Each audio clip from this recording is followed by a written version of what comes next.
ಆತ್ಮೀಯ ಬಂಧುಗಳೇ, ಶ್ರೀಮದ್ ಭಾಗವತಂ ಸ್ಕಂದ 2 ಅಧ್ಯಾಯ 9 ಭಗವದ್ ವಚನ ಆಧರಿಸಿದ ಉತ್ತರಗಳು. ಇದರಿಂದ ಇವತ್ತು ನಾವು 42ನೇ ಶ್ಲೋಕವನ್ನು ತಿಳ್ಕೊಳ್ಳೋಣ. ಶ್ಲೋಕ 42.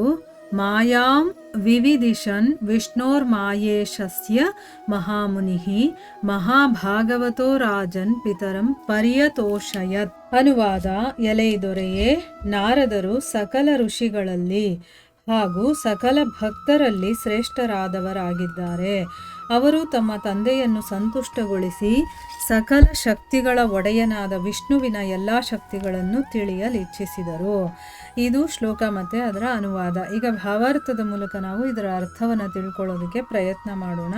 ಓದ ಭಾಗದಲ್ಲಿ ನಾವೇನು ತಿಳ್ಕೊಂಡಿದ್ವಿ?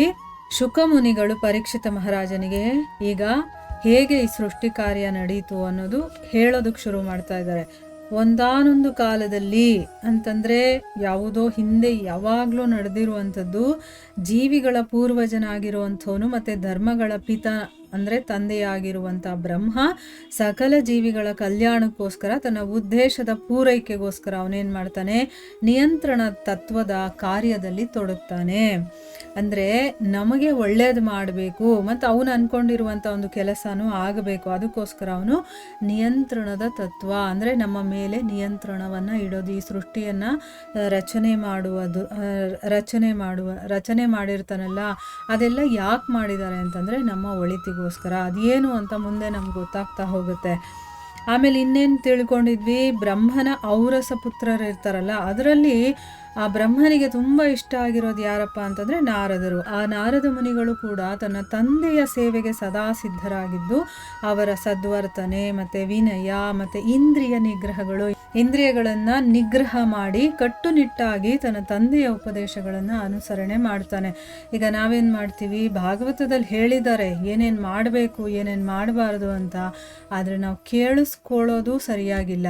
ಕೇಳಿಸ್ಕೊಂಡಿದ್ರು ಕೂಡ ನಾವು ಅದನ್ನು ಪಾಲನೆ ಮಾಡಲ್ಲ. ಕೇಳಬೇಕು ಅಂತ ಹೇಳಿದ್ದಾರೆ ಅಷ್ಟೇ, ನಾವು ಕೇಳ್ತೀವಿ, ಆದರೆ ಪಾಲನೆ ಮಾಡೋದು ನಮಗೆ ಬರಲ್ಲ. ಆದರೆ ಕೆಲವರು ಇರ್ತಾರೆ, ಕೇಳಿದ್ದನ್ನು ಆದಷ್ಟು ಮಟ್ಟಿಗೆ 1-2 ತಮಗಾದಷ್ಟಾದರೂ ಅವರು ಪಾಲನೆ ಮಾಡುವಂಥವ್ರು ಇರ್ತಾರೆ. ಇನ್ನೂ ಕೆಲವರು ಇರ್ತಾರೆ, ಅದರಲ್ಲಿ ಏನೇನು ಹೇಳಿದಾರೋ ಅದನ್ನು ಕಂಪ್ಲೀಟಾಗಿ ಫಾಲೋ ಮಾಡುವಂಥವ್ರು ಇರ್ತಾರೆ. ಅವರು ಮಾತ್ರನೇ ಪೂರ್ಣ ಸಾಕ್ಷಾತ್ಕಾರದ ಗುರಿ ಕಡೆಗೆ ಅವರು ಕಂಪ್ಲೀಟಾಗಿ ಉನ್ನತ ಮಟ್ಟಕ್ಕೆ ಹೋಗೋದಕ್ಕೆ ಅವರು ಅರ್ಹತೆಯನ್ನು ಪಡಿತಾರೆ. ಅಂದರೆ ನಾವು ಎಷ್ಟರ ಮಟ್ಟಿಗೆ ಧರ್ಮಗ್ರಂಥಗಳಲ್ಲಿ ಹೇಳಿರೋದನ್ನು ಅನುಸರಣೆ ಮಾಡ್ತೀವೋ ನಮ್ಮ ಜೀವನದಲ್ಲಿ, ಆಗ ನಮ್ಗೆ ಅನುಭವಗಳಾಗೋದು.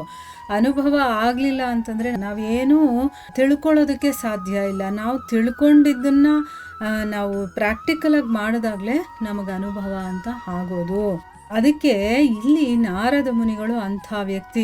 ಅಂದರೆ ತನ್ನ ತಂದೆ ಏನು ಹೇಳಿದಾರೋ, ಬ್ರಹ್ಮ ಏನು ಹೇಳಿದನೋ ಅದನ್ನೆಲ್ಲ ಅವರು ಚಾಚು ತಪ್ಪದೆ ಮಾಡ್ತಾಯಿದ್ರು. ಈಗ ಈ ಶ್ಲೋಕದಲ್ಲಿ ಏನು ಹೇಳ್ತಾ ಇದ್ದಾರೆ ಅಂತಂದರೆ, ಎಲೆ ರಾಜನೇ, ಶುಕಮುನಿಗಳು ಹೇಳ್ತಾ ಇದ್ದಾರೆ, ನಾರದರು ಸಕಲ ಋಷಿಗಳಲ್ಲಿ ಮತ್ತು ಸಕಲ ಭಕ್ತರಲ್ಲಿ ಶ್ರೇಷ್ಠರಾಗಿರುವಂಥವ್ರು. ಅವರು ತಮ್ಮ ತಂದೆಯನ್ನು ಸಂತುಷ್ಟಗೊಳಿಸಿ ಎಲ್ಲ ಶಕ್ತಿಗಳ ಒಡೆಯನಾದ ವಿಷ್ಣುವಿನ ಎಲ್ಲ ಶಕ್ತಿಗಳನ್ನು ತಿಳ್ಕೋಬೇಕು ಅಂತ ಇಷ್ಟಪಡ್ತಾರೆ. ಅಂದರೆ ಭಗವಂತನಿಗೆ ಏನೇನೆಲ್ಲ ಶಕ್ತಿ ಇದೆ ಆ ವಿಷಯದಲ್ಲಿ ತಿಳ್ಕೋಬೇಕು ಅಂತವರು ಇಷ್ಟಪಡ್ತಾರೆ. ನೋಡಿ, ಇಲ್ಲಿ ಒಂದು ವಿಷಯ ಇದೆ. ಏನು ಅಂತಂದರೆ, ಯಾರೋ ಒಬ್ಬರು ಇದನ್ನೆಲ್ಲ ತಿಳ್ಕೋಬೇಕು ಅಂತ ಇಷ್ಟಪಡ್ತಾರಲ್ಲ, ಅದು ಎಷ್ಟೋ ಲಕ್ಷಾಂತರ ಜನಕ್ಕೆ ಅದು ಉಪಯೋಗ ಆಗುತ್ತೆ. ಅದೇ ರೀತಿ ಯಾರೋ ಒಬ್ಬರು ಓದೋದು ಅದು 100 ಜನಕ್ಕೆ ಅಲ್ಲದೇ ಇದ್ದರೂ ಕೂಡ ಒಂದು 10 ಜನಕ್ಕಾದರೂ ಉಪಯೋಗ ಆಗುತ್ತಲ್ವಾ. ಸೊ ನಮ್ಮ ಕೈಯಲ್ಲಿ ಆದಷ್ಟು ನಾವು ಆ ಸಹಾಯವನ್ನು ಮಾಡಬೇಕು. ಯಾಕಂದರೆ ಗೊತ್ತಿಲ್ಲದೆ ಇರೋರು ಕಾಯ್ತಾ ಇರ್ತಾರೆ, ಯಾರಾದರೂ ಹೇಳೋರು ಸಿಗ್ತಾರಾ ಅಂತಂದ್ಬಿಟ್ಟು. ಮತ್ತು ಎಲ್ಲರೂ ಹೇಳೋದು ಎಲ್ಲರಿಗೂ ಇಷ್ಟ ಆಗೋದಿಲ್ಲ, ಅಥವಾ ಅವರಿಗೆ ಸರಿಯಾಗಿ ಅರ್ಥ ಆಗೋದಿಲ್ಲ. ಕೆಲವರು ಸಾಮಾನ್ಯವಾಗಿ ಹೇಳಿದ್ರು ಕೂಡ ಅವರಿಗೆ ತುಂಬ ಇಷ್ಟ ಆಗಿ ತುಂಬ ಚೆನ್ನಾಗಿ ಮನಸ್ಸಿಗೆ ಅದು ಹೋಗೋ ಥರ ಅರ್ಥ ಆಗುತ್ತೆ. ಸೊ ಅದೇ ತತ್ವವನ್ನು ಎಲ್ಲರೂ ಕೂಡ ಹೇಳೋದು, ಆದರೆ ಬೇರೆ ಬೇರೆ ವಿಧಾನದಲ್ಲಿ ಹೇಳ್ತಾರೆ. ಆ ವಿಧಾನದಲ್ಲಿ ನಮ್ಮ ಮನಸ್ಸಿಗೆ ಯಾರು ಹೇಳೋದು ಇಷ್ಟ ಆಗುತ್ತೋ ಅದನ್ನು ಕೇಳಬೇಕು ಅಂತ ನಮ್ಗೆ ಅನಿಸುತ್ತೆ, ಮತ್ತು ಅದು ನಮ್ಗೆ ನೀಟಾಗಿ ಅರ್ಥ ಆಗುತ್ತಲ್ವಾ. ಸೊ ಅದಕ್ಕೆ ನಮ್ಮ ಕೈಯಲ್ಲಿ ಆಗಿದ್ದ ಮಟ್ಟಿಗೆ ನಾವು ಸಹಾಯ ಮಾಡಬೇಕು. ಈಗ ಭಜನೆಗಳಾಗಿರ್ಬೋದು, ಹಾಡು ಹೇಳೋದಾಗಿರ್ಬೋದು, ದೇವರ ನಾಮಗಳು, ಅದನ್ನು ಕೂಡ ಅಷ್ಟೇ. ನನಗೆ ಬರೋದಿಲ್ಲ, ನನಗೆ ಹಾಡೋಕ್ಕೆ ಬರಲ್ಲ, ನನಗೇನೋ ಸ್ವಲ್ಪ ಮಟ್ಟಿಗೆ ಬರುತ್ತೆ, ನಾನು ಹೇಗಪ್ಪ ಆಡೋದು, ಆ ರೀತಿ ಅನ್ಕೋಬಾರ್ದು. ನಮ್ಗೆ ಹೇಗೆ ಬರುತ್ತೋ ಹಾಗೆ ಆಡಬೇಕು. ಭಗವಂತನ ನಾಮ, ಭಗವಂತನ ಗುಣ, ಭಗವಂತನ ಲೀಲೆಗಳು ಅದನ್ನು ಹೇಳೋದೇ ದೇವರ ನಾಮಗಳಲ್ವಾ. ಅದನ್ನು ಹೇಗೆ ಹಾಡಿದ್ರೂ ಭಗವಂತನಿಗೆ ಇಷ್ಟ ಆಗುತ್ತೆ. ಯಾಕಂತಂದರೆ ನಮ್ಮನ್ನು ಮಕ್ಕಳು ಥರ ಅವನು ನೋಡ್ತಾನೆ. ಮಕ್ಕಳು ತೊದಲು ನುಡಿ ಹಾಡ್ತಾರಲ್ವ, ಮುದ್ದಾಗಿರತ್ತೆ ಕೇಳೋದಕ್ಕೆ. ಅದು ಹೇಳೋದು ಏನೂ ಅರ್ಥ ಆಗಲಿಲ್ಲ ಅಂತಂದ್ರು ಅದನ್ನು ಕೇಳೋದಕ್ಕೆ ಎಲ್ರಿಗೂ ಇಷ್ಟ ಆಗುತ್ತೆ. ಅದು ಆಟ ಆಡೋದು ಎಲ್ರಿಗೂ ಇಷ್ಟ ಆಗುತ್ತೆ. ಅದೇ ರೀತಿ ಭಗವಂತನ ವಿಷಯಗಳು ಏನೇ ಆಗಿರ್ಬೋದು, ನಮಗೆ ಗೊತ್ತಿರೋ ಮಟ್ಟಿಗೆ ನಾವು ಬೇರೆಯವರಿಗೆ ಹೇಳಬೇಕು, ಬೇರೆಯವ್ರು ಹೇಳೋದನ್ನು ನಾವು ಕೇಳಬೇಕು. ಇಲ್ಲಿ ಈಗ ಭಾವಾರ್ಥದಲ್ಲಿ ಗುರುಗಳು ಏನು ಹೇಳಿದ್ದಾರೆ ಅಂತ ನೋಡೋಣ. ಬ್ರಹ್ಮಾಂಡದ ಸಕಲ ಜೀವಿಗಳ ಸೃಷ್ಟಿಕರ್ತನಾದ ಬ್ರಹ್ಮದೇವನು ದಕ್ಷ, ಚತುಸ್ಸನರು ಮತ್ತು ನಾರದರಂತೆ ಹಲವಾರು ಪ್ರಖ್ಯಾತ ಪುತ್ರರ ತಂದೆ. ಈಗ ಬ್ರಹ್ಮಾಂಡದಲ್ಲಿ ಎಲ್ಲ ಜೀವಿಗಳ ಸೃಷ್ಟಿಕರ್ತ ಯಾರು? ಬ್ರಹ್ಮದೇವ. ಅವನಿಗೆ ಮಾನಸ ಪುತ್ರರು ಅಂತ ಇದ್ದಾರೆ.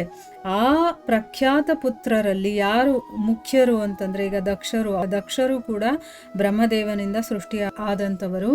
ಸನತ್ ಕುಮಾರರು ಅಂತಾನೆ ಹೇಳ್ತೀವಿ. ಅವರು ಮತ್ತೆ ನಾರದರು, ಈ ರೀತಿ ಬೇಕಾದಷ್ಟು ಜನರ ತಂದೆ ಅವನು ಬ್ರಹ್ಮ. ಬ್ರಹ್ಮಾಂಡದ ಎಲ್ಲ ಜೀವಿಗಳು, ಯಾವ ಯಾವ ಸೃಷ್ಟಿ ಈ ಬ್ರಹ್ಮಾಂಡದಲ್ಲಿ ಆಗಿದೆಯೋ ಆ ಎಲ್ಲ ಜೀವಿಗಳ ಸೃಷ್ಟಿಕರ್ತ ಯಾರು ಅಂತಂದ್ರೆ ಬ್ರಹ್ಮದೇವ. ಅವನ ಮಕ್ಕಳಲ್ಲಿ ಪ್ರಖ್ಯಾತರಾದವರು ಯಾರು? ಬೇಕಾದಷ್ಟು ಜನ ಇದ್ದಾರೆ. ದಕ್ಷರಿದ್ದಾರೆ, ಚತುತ್ಸನರು ಅಂದ್ರೆ ಸನತ್ ಕುಮಾರರು ಅಂತ ಹೇಳ್ತೀವಲ್ವ ಅವರು, ಮತ್ತೆ ನಾರದರು, ಈ ರೀತಿ ಬೇಕಾದಷ್ಟು ಜನರ ತಂದೆ ಅವನು.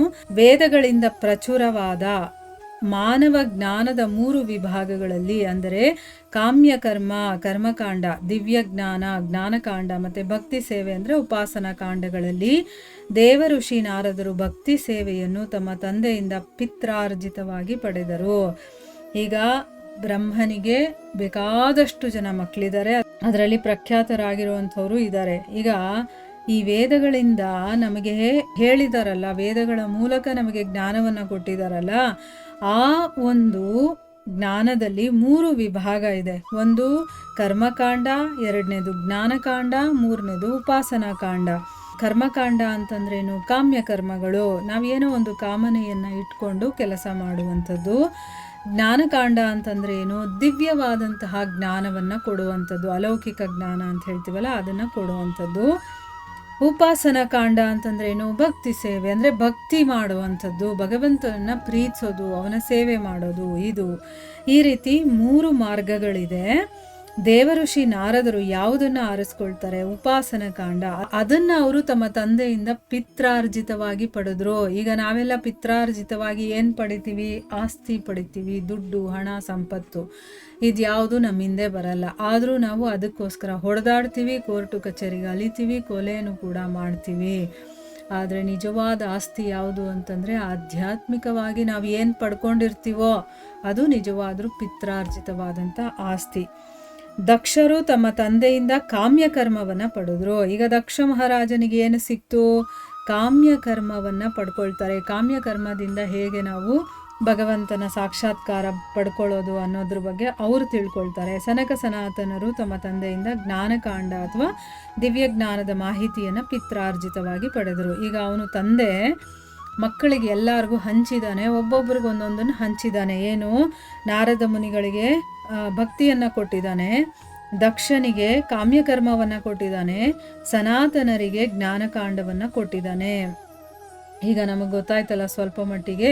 ಇವರೆಲ್ಲರ ಪೈಕಿ ಇಲ್ಲಿ ನಾರದರನ್ನು ಅವರ ಸದ್ವರ್ತನೆ, ವಿಧೇಯತೆ, ವಿನಯ, ತಂದೆಯ ಸೇವೆಗೆ ಸದಾ ಸಿದ್ಧನಾಗಿರುವುದು, ಈ ಎಲ್ಲ ಕಾರಣಗಳಿಂದ ಬ್ರಹ್ಮನ ಅತ್ಯಂತ ಪ್ರಿಯಪುತ್ರನೆಂದು ವರ್ಣಿಸಲಾಗಿದೆ.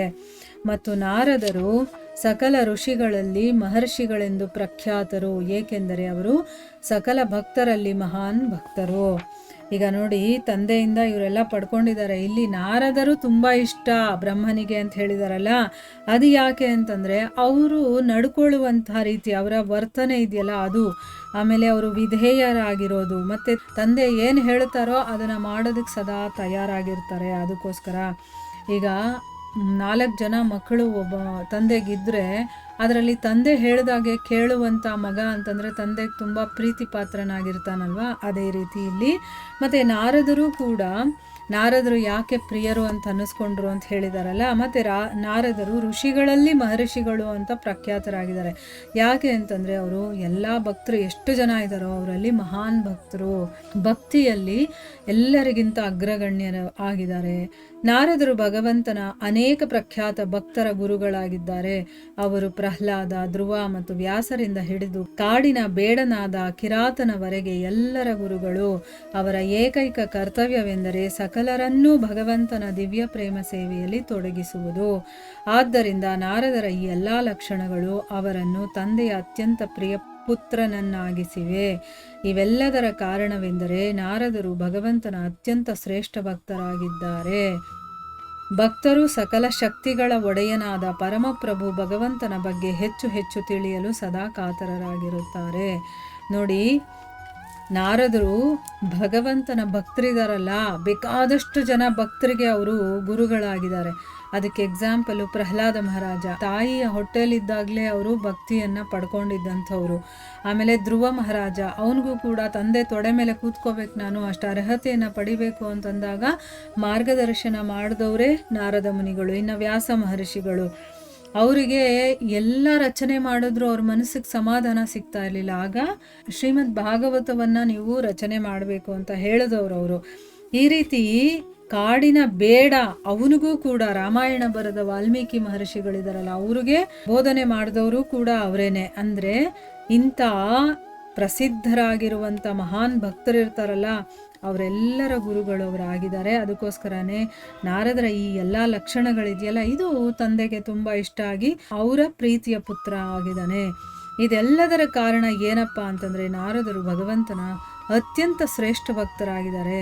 ಭಕ್ತರು ಎಲ್ಲ ಶಕ್ತಿಗಳ ಒಡೆಯನಾದ ಭಗವಂತನ ವಿಚಾರವನ್ನು ಹೆಚ್ಚೆಚ್ಚು ತಿಳಿಯೋದಕ್ಕೆ ಯಾವಾಗಲೂ ಕಾತರರಾಗಿರ್ತಾರೆ.